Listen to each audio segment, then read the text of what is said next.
Olá, tudo bem? No programa de hoje do Tudo Passa pela Câmara, vamos mostrar a história de dois jovens camaçarienses que são surdos e de como tem sido o processo de inclusão em relação à educação, além de trazer informações sobre leis voltadas ao direito do surdo.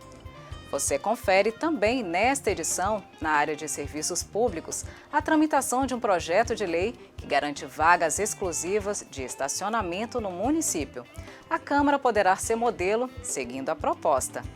Já na área da saúde, saiba mais sobre uma proposição que foi discutida e aprovada pelos vereadores no plenário e segue para ser sancionada pelo Executivo Municipal.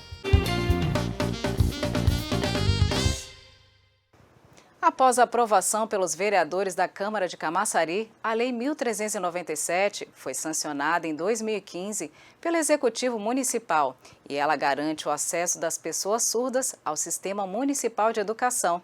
No próximo dia 24 de abril é comemorado o Dia Nacional de Libras. Foi nesta data, em 2002, que houve o reconhecimento da língua brasileira de sinais como meio legal de comunicação e expressão através da Lei Federal 10.436. E para celebrar a data no Tudo Passa pela Câmara, você vai conhecer a história do Marco e do Adrian, ambos diagnosticados com surdez profunda. Confira. Quando eu era pequeno, assistia muita dor, tá bem, maquiagem, uma caixa de som. Eu gostava de música, ouvir música, som alto. Aí, outro dia, quando minha mãe foi me chamar, eu não consegui escutar nada. Marcos nasceu ouvinte e aos 7 anos de idade sentiu fortes dores no ouvido. O diagnóstico, após ir ao médico, não era esperado. Uma meningite bacteriana e, como consequência, a perda total da sua audição. A partir de então, a leitura labial começou a fazer parte do seu dia a dia. Na escola, mesmo com as limitações, encontrou apoio em seu processo de aprendizado. Aí comecei a estudar numa escola municipal. Eu era o único surdo da escola. Lá não existia uma pessoa igual eu, como eu. Aí eu fui aprendendo com os professores, eu sentava em frente da mesa dos professores, aí os professores passavam a informação para mim, eles falavam devagarzinho, e que ela via guarda também, que ela via a leitura labial. Aí eu fui crescendo, desenvolvendo na escola. A informática sempre foi sua paixão. Já adulto, trabalha na Cidade do Saber, em Camaçari, colocando em prática suas habilidades. Atualmente, ele cursa o 4º semestre em Tecnologia da Informação no Instituto Federal da Bahia, IFBA. Como aluno especial, além da leitura labial, o intérprete de Libras tem feito toda a diferença para ele adquirir novos conhecimentos. Sou o único aluno surdo dentro da faculdade. Quando eu iniciei meu curso na faculdade, não existia uma pessoa que me acompanhava na aula. Aí eu não estava entendendo quase nada. Aí depois busquei apoio para poder me ajudar a atender melhor nas aulas. A Libras é importante para mim, não. É importante para todos os surdos do Brasil. Muitos surdos não vêm para a escola porque não tem acesso a Libras, não tem acesso a um intérprete de Libras. E tendo esse acesso ao profissional, a Libras, os surdos conseguem vir para a escola e ter essa inclusão. Por isso que precisamos criar leis, políticas públicas para dar essa garantia para que os surdos possam ir para a escola. E eu estou aqui dando um apoio a ele, ao professor. E ele tem uma dificuldade porque se ele só sabe fazer leitura labial, sabe poucas Libras, eu estou ensinando Libras, ajudando ele na comunicação, que ele é inteligente, ele consegue compreender, vai aprendendo, apesar das suas dificuldades. O intérprete ele não é um professor, né? Ele está ali para garantir a acessibilidade linguística. Então ele auxilia o professor, né, no entendimento do aluno surdo e auxilia o aluno surdo no entendimento do professor. O aprendizado da língua brasileira de sinais, Libras, faz parte do dia a dia da família do jovem Adrian, de 18 anos. Após o diagnóstico de surdez profunda aos 2 anos de idade, A busca por escolas com educação inclusiva não foi nada fácil. Sim, ele começou a estudar aqui em Camaçari, em algumas escolas, mas ele ia e voltava, né? Muito pequeno, ia e voltava. Então não tinha, de fato, não tinha ali uma comunicação.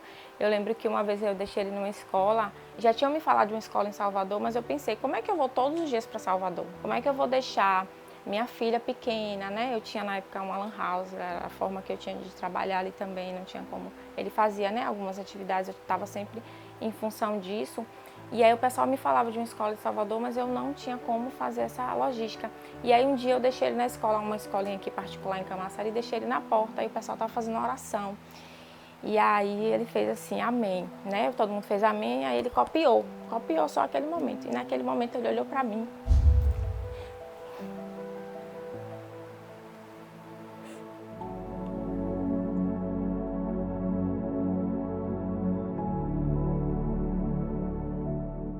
E aí eu falei, eu deixei ele na escola, eu falei, vai ser o último dia. Deixei ele na escolinha pequena, né, de criança, deixei ele lá na escola e fui para Salvador. Peguei um ônibus e fui. Quando eu cheguei lá, eu vi um monte de surdo, né, as salas, né, só tinha surdo. Eu falei, gente, tem mais pessoas, né, assim, então eu me senti ali, né, acolhida, né, na ESOS, né, uma escola que tem em Salvador. E aí, no outro dia, eu peguei ele, né, falei com a diretora, ela falou, não, ele pode começar assim a estudar aqui. Peguei ele, botei dentro do ônibus, né, e aí a gente ia todos os dias de Lapa, e aí peguei ele, coloquei dentro do ônibus e ele começou a estudar em Salvador. E ali ele foi também se descobrindo, né, ele viu que ele tinha outras pessoas como ele também, ele começou a se comunicar ali também, né, em Libras melhor, ele foi se desenvolvendo, né, porque eu também fui aprendendo, mas sempre naquela limitação, né? E aí eu ensinava ele de um lado, a escola também. Ali foi quando ele começou mesmo a se desenvolver. Eu fiquei 4 anos levando ele para Salvador, né? Só que eu adoeci, também tive síndrome do pânico, porque, né, eram muitas adversidades, essa coisa de todo dia ir para Salvador, a estrada não é como é hoje, né? Era bem complicado, tinha assalto, a gente passou por diversas situações mesmo. E aí, 4 anos eu adoeci mesmo, tive síndrome do pânico, e aí a gente foi morar em Salvador, a gente morou lá 3 anos. E aí foi um tempo mais tranquilo, né? Que ele pôde ficar na escola, né? Eu ficar em casa também, ter ali mais até contato com minha filha, que era muito pouco também por conta dessa dinâmica que eu saía de casa às 10 horas da manhã, chegava às 8 da noite para ele estudar, né? Ele ficava lá na praça, esperando dar o horário. Ele estudava de 1 às 5, ficava na escola, às vezes tinha oficina para pais também, cursos, né, de Libras pra gente. A gente precisou voltar para Camaçari, eu morei lá 3 anos, a gente precisou voltar. Como eu já tinha um certo conhecimento, né, aí eu procurei algumas escolas aqui em Camaçari e fiquei 2 anos com a Adrian como intérprete de Libras, né, na escola também. Então aqui eu fiquei como intérprete dele 2 anos. Mas também tinha aquela coisa, né, aquela mistura, né, ele não entendia, né, que ali eu era intérprete, eu não era mãe dele, não podia ajudar em algumas coisas.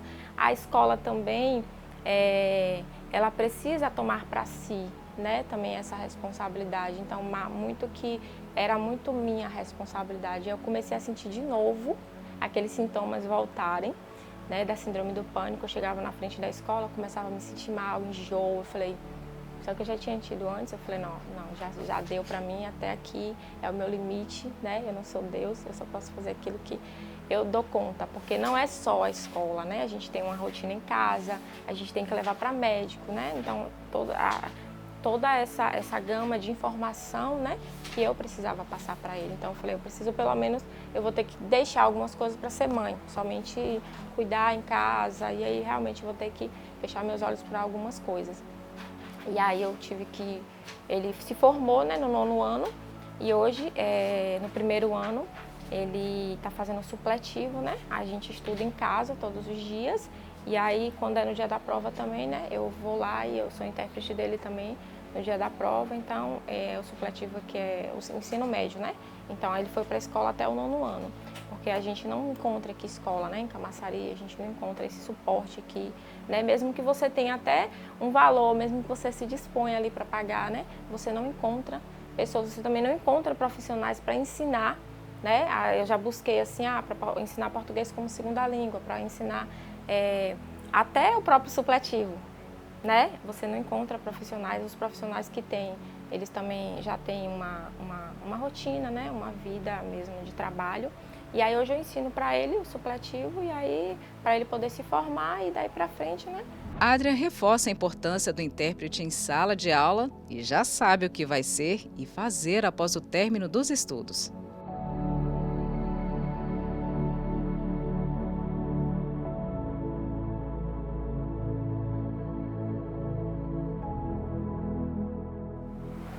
Ah, sim.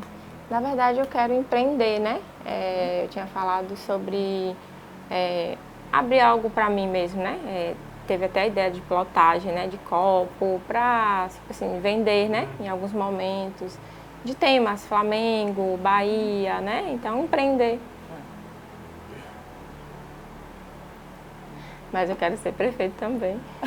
São muitas legislações nas esferas federal, estadual e municipal voltadas ao direito do surdo. Em Camaçari, por exemplo, uma delas é a que garante o acesso das pessoas surdas ao Sistema Municipal de Educação.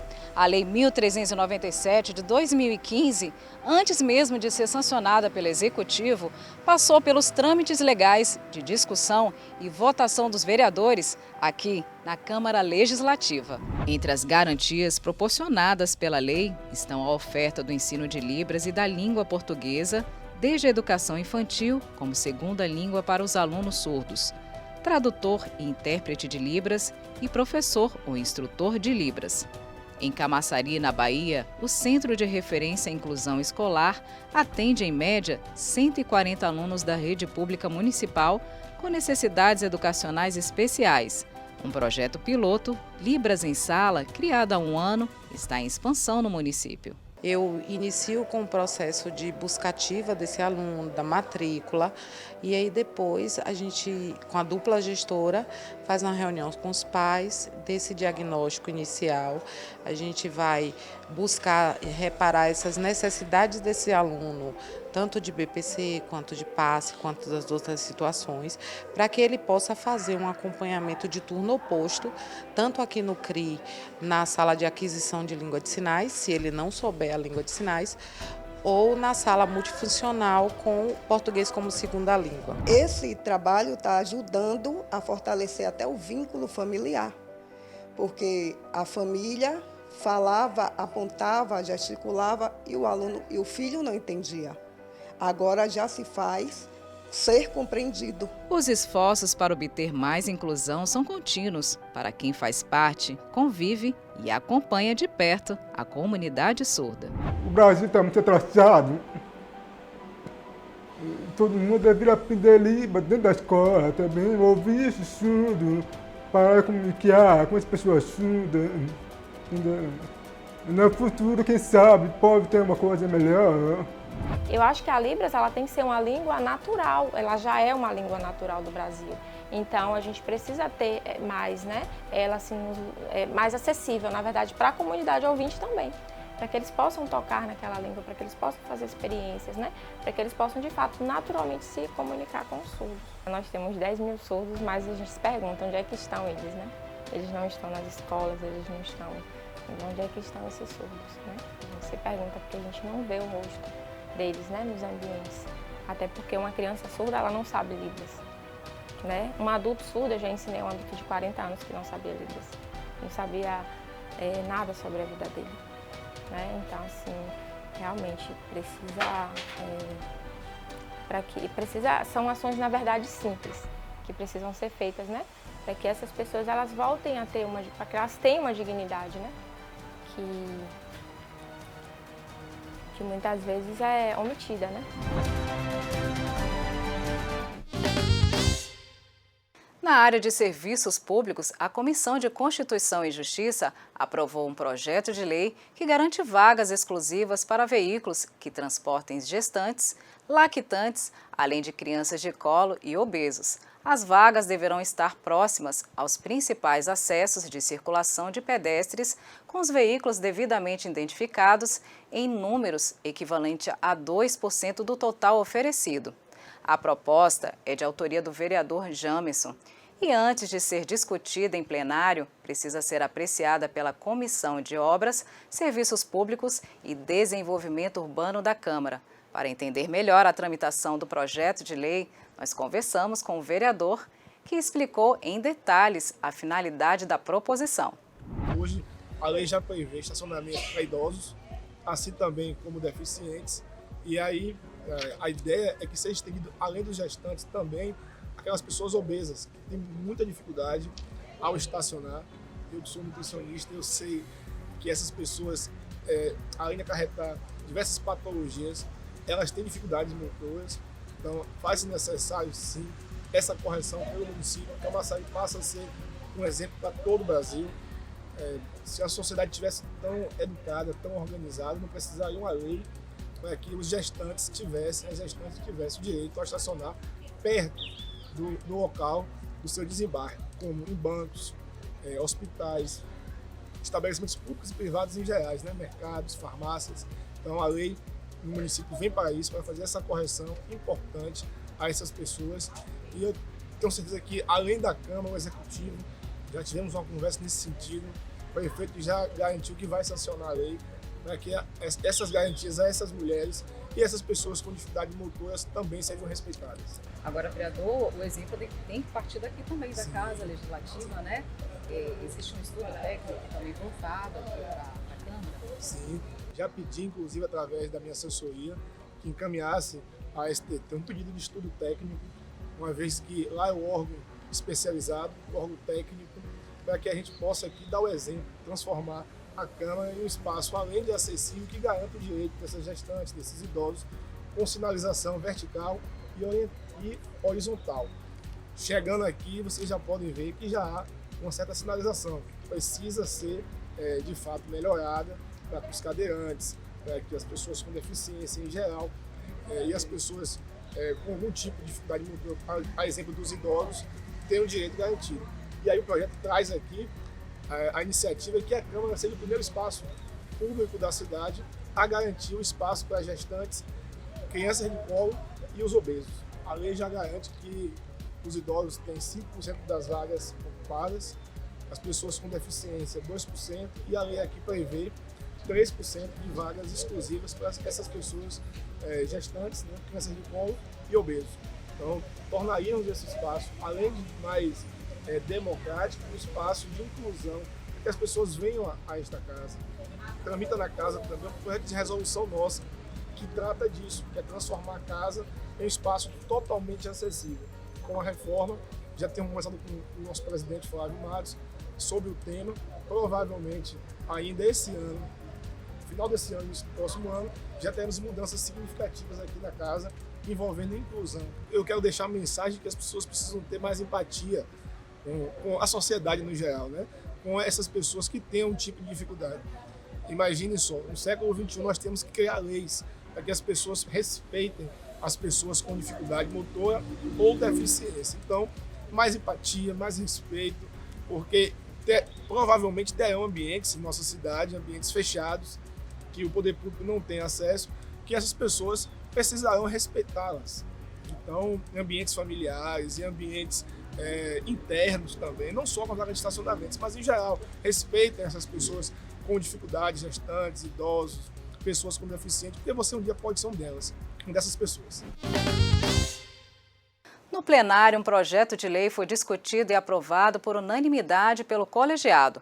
A proposta obriga a divulgação de lista de médicos plantonistas em unidades de saúde de Camaçari. Em breve, os hospitais e estabelecimentos de saúde instalados no município deverão fixar em lugar visível a lista dos médicos plantonistas e do responsável pelo plantão. Com o objetivo de trazer mais transparência na prestação de serviço, o projeto de lei 45 de 2022, de autoria da vereadora professora Angélica, passou pelos trâmites de discussão e votação nas comissões de Constituição e Justiça e de Saúde da Casa Legislativa e aprovado no plenário em segundo turno durante a 8ª sessão ordinária. A proposta segue para a sanção do prefeito, de acordo com os prazos regimentais. Confira mais informações com a autora da proposta. Várias comunidades me procuraram, como o POC 3, Parque Verde 2, Glebaé, a respeito disso, porque leva seu filho, não sabe nem o que está atendendo.